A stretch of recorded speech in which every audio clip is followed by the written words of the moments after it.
Here we go. Hello. Okay, so here we are again. Um, so I'm Amanda, and I am from A-Leaf. Dominique. I'm Dominique. I'm from Columbia Brazoria ISD.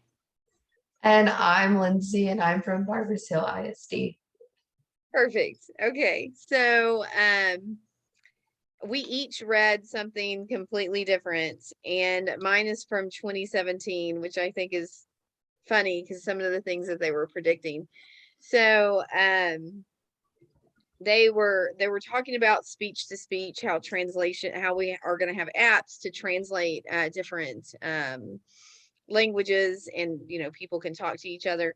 And in 2021 we do have that. I mean, it comes loaded on our phones now, but it's not perfect. So we are going to that. And I will say, like, even 5-10 years ago, I would go on Google Translate and translate it as best I could. And especially when I had my beginner students and they knew nothing, they only knew to say no English. And so that was very handy as a teacher, especially when you don't have any language to share with them or similar. Then it talked about virtual and remote laboratories, how there's, they've created these programs where you can virtually conduct experiments and do all of those things, which is pretty cool, which I think has come a long way since 2017. And then it talks about virtual assistants, and then it talks about Siri and Alexa. But when I hear virtual assistants, I think of Iron Man and Jarvis. I think that's what his name was, or her name. Yeah. And I'm like, that's the kind of personal assistant I would like. And then but it did talk about how those are could be used to help with studying and things like that. So I think that would be interesting. I haven't had Alexa help me study for anything yet, but let me see if I can. She might not get it right, but and research. No, she will say, I'm sorry, I can't help you with that right now. And then the funny one, the one that I thought was the funniest, was the wearable tech. And they really talked about those Google glasses and things. And they were thinking by 2021 that everybody was going to be wearing these wearable techs, these glasses. And maybe I misread that, and in my brain, that's what I'm thinking they were saying. But I was like, no, that didn't happen. No, the Google glasses did not catch on. not at all. Yeah, but they were like, you're not going to be able to distinguish real glasses and wearable tech. And I'm like, we're not there yet. So yeah, I mean, I know we have some spy glasses and things like that, but still. But it was a kind of an interesting read because it was written in 2017. So, all right, who's next? You can go. So mine was the 2016, so we'll go even further back. And mine was over the significant challenges that we have, and there was over 6 topics. And I personally think these 6 topics that I'm about to say are still still a problem today in 2021. So the first one they looked at was authentic learning experience. So that's like that student center.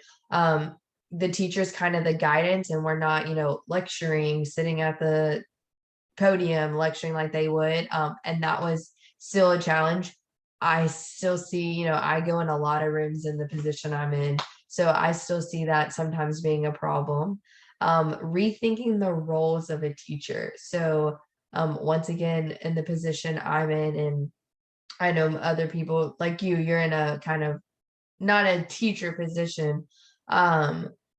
You see that, every teacher they could be 20 years, they could be 10 years in, they could be 3 years in, and their roles and in their eyes are totally different. So I still see that as that's still a challenge in our days. Advanced technology was one.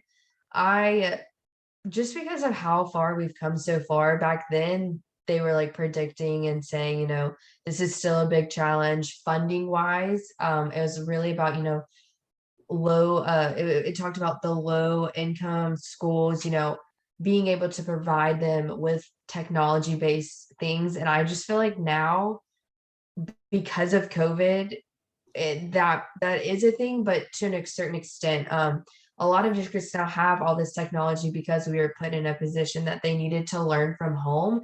And that part was really about like just how we want technology to be in the schools, but it can't be through homework because they don't have it at home. Where now, that kind of it is some of the problem still, and not every district got, I guess, that advantage. But in the districts I've worked in, we are really a one-to-one district now, and we have low income schools in it. So not as big as a problem, I guess, as they were saying in this 2016.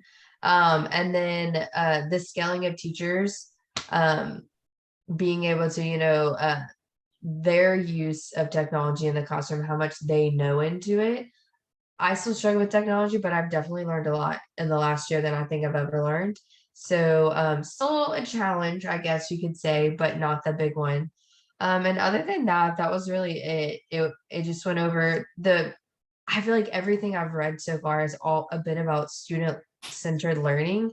And so once again, I just feel like that is such a huge thing. And it was obviously a huge thing. I think I read 2019 last week, and 2021 the week before, and now I'm in 2016 and we're still talking about the same thing, being a challenge. So I found that very interesting.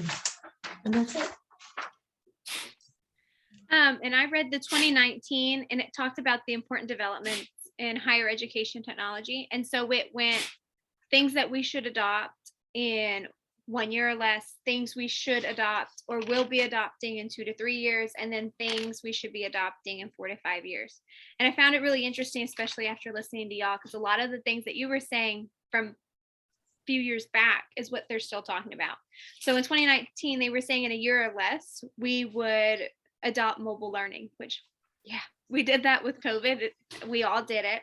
And then it talked about how we'll start using analytic technology and how we'll find easier ways to grab all the kids' data and put it together. And obviously we had to do that, especially when they were home. They weren't in front of us and we didn't have our binders and stuff like we usually do.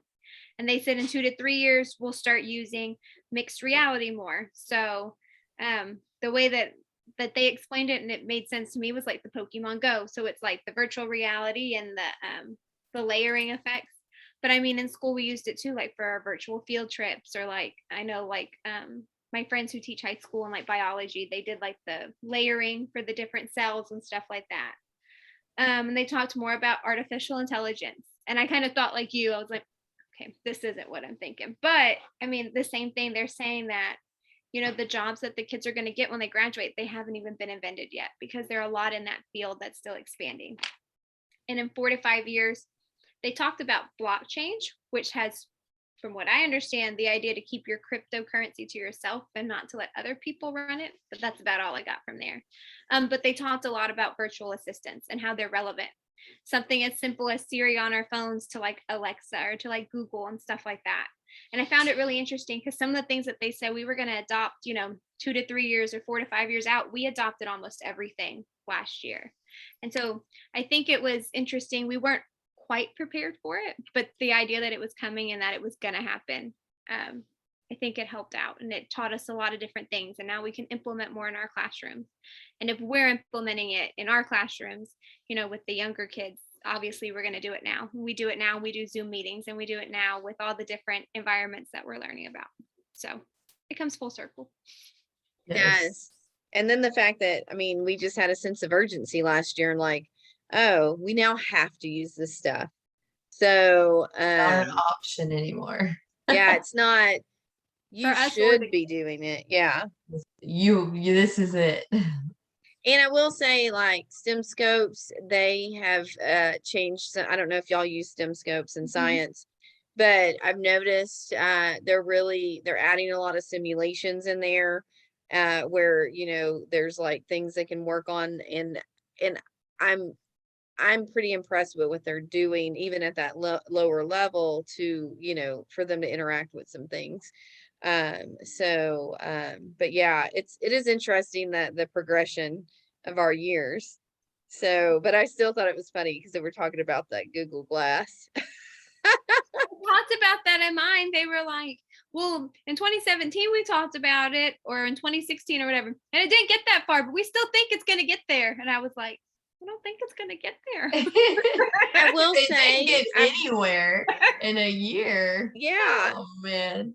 Well, a friend of mine has those VRs, and I'm Oh yeah. assuming at some point those are going to make their ways into the classroom. Like at some point, once they get to they're cheaper. I mean, like before the problem was cost, but we Right. still, I mean, it's all going to get cheaper as it gets older, and it'll end up in our classroom. Right. Like I know So- that some nurses, like in their practicum, they were using stuff like that to do like their simulations and stuff, and they were using stuff like that.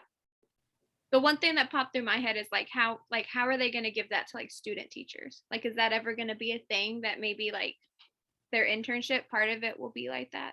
It would be Oh, Like I a didn't- virtual classroom. it would be that- interesting because that that is interesting. I That didn't would even be think so of that. mean. the only thing that I could think of, like, it would be good. Like, I remember when I was going through internship, like, I couldn't work because, like, I mean, it took all day. So if you do it Right. that way, could you Then you work. work still? could it This be like is a good like I question. was like that might be a good application for I it. like that. I We need do- to I make would- it. I wouldn't want to do it, but it would be We a have cool idea. copyrighted this. Nobody use it. Our classmates. I like now that you think about it, like as like a in my department, like being able to let those kids practice social interactions, like and not being at the grocery store, like not being at the That would doctor's be office, like cool. having them actually, you know, because a lot of my thing was like we can talk about it, the teacher like learning, we can talk about it, but like implementing it, like this one place they had a design thinking like room. So like they would send teachers and they would send administrators and kids, students, and they would practice what they've been learning in this like. So I'm like, that would be a good thing for like the special education side of it. They would have their safe space still, and they could practice Yeah. different scenarios. Like if I say this could potentially happen, or if I do this is how someone might take But it. this is how I Those- ask. I need something in a grocery Yes. store, in a And those babies that like are any kind needing- of yeah, no, and those babies that are like sensitive to certain sounds and things, to start getting them those sensory kind of help them get over some of those sensory issues that they have, where they're in a safe space like you said. right. And a barking dog, okay, the dog's over there, I'm good. Or I wonder if someone's created this. I'm like, they probably have. Read But about if it. they haven't, we have now. This is official. This We is need it to right ask here. Melissa. That's our virtual assistant. We need to ask her. Maybe she'll know. Yes, yes.